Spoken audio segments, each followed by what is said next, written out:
अच्छे इरादों का मिथक। अफेयर बुरे इरादों से शुरू नहीं होते। वे आराम, बातचीत और जुड़ाव से शुरू होते हैं। ये आम तौर पर ऐसा लगता है। वो वास्तव में सुनता है। वो मेरे दिमाग का सम्मान करता है। वो मुझे फिर से खुद जैसा महसूस कराता है। लेकिन इरादा सच्चाई के बराबर नहीं होता। स्टोइकिज्म सिखाता है कि हमें प्रकृति और तर्क के अनुसार कार्य करना चाहिए, न कि अस्थायी सुख या सत्यापन के लिए। एक स्टोइक महिला पूछेगी, क्या ये जुड़ाव मेरी आत्मा को मुक्त कर रहा है या केवल मेरे अहंकार को पोषित कर रहा है? क्योंकि अहंकार अनियंत्रित अक्सर वही होता है जिसका चालाक बाहरी लोग शोषण करते हैं। दिनचर्या, दोहराव और रहस्य की मौत। रोमांस रहस्य पर फलता फूलता है। शादी दोहराव पर फलता फूलता है। लेकिन जब दोहराव इच्छा को मार देता है और रहस्य की जगह अनुमान लग जाता है, तो अक्सर भावनात्मक अलगाव होता है। ऐसा नहीं है कि पति असफल हो गया। अक्सर दोनों साथी विकसित होना बंद कर देते हैं। स्टोइक इसे स्थिरता कहते हैं, जो एक अनियंत्रित जीवन का परिणाम है। यदि हम चिंतन करना, बढ़ना और अनुकूलन करना बंद कर देते हैं, तो हम अनुमान लगाने योग्य, प्रतिक्रियाशील और अंततः ऊब जाते हैं। कई विवाहित महिलाओं के लिए वह ऊब खतरनाक जिज्ञासा के लिए उपजाऊ जमीन बन जाती है। ये हमेशा जानबूझकर नहीं होता, लेकिन ये वास्तविक है और शिकारी उस स्थान पर पनपते हैं। देखभाल करने वाली से भूली हुई आत्मा तक। कई संस्कृतियों में महिलाओं को सेवा करने के लिए पाला जाता है, भावनात्मक रूप से, शारीरिक रूप से, आध्यात्मिक रूप से। वह पोषण करने वाली शांति दूत पृष्ठभूमि की स्थिरता बन जाती है। लेकिन सब कुछ देने में वह धीरे धीरे खुद को खो देती है। शादी से पहले वह जो व्यक्ति थी, चली गई। उसके जो सपने थे, देरी हुई। उसका शरीर बदल गया। उसका समय अब उसका नहीं। इसलिए जब कोई उसे उस महिला की याद दिलाता है जो वह पहले थी, तो यह प्रलोभन नहीं होता, यह पुनरुत्थान होता है। हालांकि स्टोइक पथ हमें याद दिलाता है, जो बहादुर है वह स्वतंत्र है। बहादुरी शादी या कर्तव्य को अस्वीकार करने के बारे में नहीं है। ये उन भूमिकाओं के बीच अपनी पहचान बनाए रखने के बारे में है।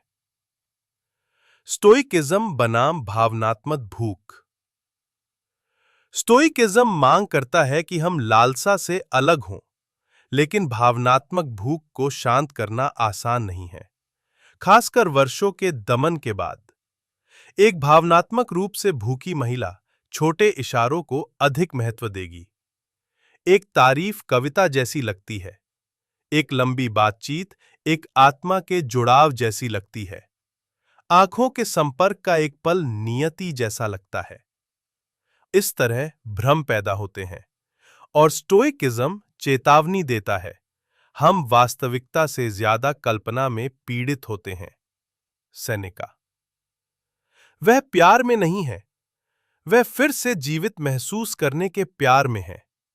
पलायन का मृग तृष्णा। जब एक विवाहित महिला भावनात्मक रूप से भटकती है, तो यह शायद ही कभी एक नए आदमी को चाहने के बारे में होता है। ये खुद के एक नए संस्करण को चाहने के बारे में होता है। लेकिन यहां जाल है। नया संस्करण वास्तविक नहीं है, ये एक प्रतिक्रिया है, पुनर्जन्म नहीं। बाहरी व्यक्ति एक रास्ता लगता है, लेकिन वो अक्सर सिर्फ एक दर्पण होता है जो उसे दिखाता है कि उसने आंतरिक रूप से क्या खो दिया है। स्टोइकिज्म हमें याद दिलाता है, हर चीज को वैसे ही होने की इच्छा न करें जैसे आप चाहते हैं, बल्कि ये इच्छा करें कि सब कुछ वैसे ही हो जैसा वो वास्तव में होगा और आपका जीवन शांत रहेगा। भावनात्मक रूप से भागने से शांति नहीं मिलती, भीतर लौटना शांति लाता है। नतीजा, अपराध बोध, शर्म और भ्रम। भावनात्मक बेवफाई या उलझन के बाद वास्तविकता लौटती है और उसके साथ शर्म आती है। उसे नहीं पता कि वो अब कौन है। वो दो दुनियाओं के बीच फंसी हुई महसूस करती है। उसकी शादी ठीक नहीं हुई है, लेकिन अब उसकी ईमानदारी भी टूट गई है। स्टोइकिज्म शर्म नहीं दिलाता, ये फिर से केंद्रित करता है। ये कहता है, जो हो गया सो हो गया, अब अगला सही कार्य क्या है? और वहीं से शक्ति लौटती है, पछतावे में नहीं, बल्कि सद्गुण के साथ पुनर्समरेखण में। आंतरिक किले का पुनर्निर्माण। इस कमजोरी को फिर से जड़ पकड़ने से रोकने के लिए एक महिला को अपने आंतरिक किले का पुनर्निर्माण करना चाहिए। डर के माध्यम से नहीं, बल्कि दर्शन और स्पष्टता के माध्यम से। पूछें, मैं सबसे गहराई से क्या महत्व देती हूं? मैंने खुद को कहां खो दिया? मैंने किन जरूरतों को बाहर से पूरा किया है, जिन्हें मुझे भीतर से उत्पन्न करना चाहिए?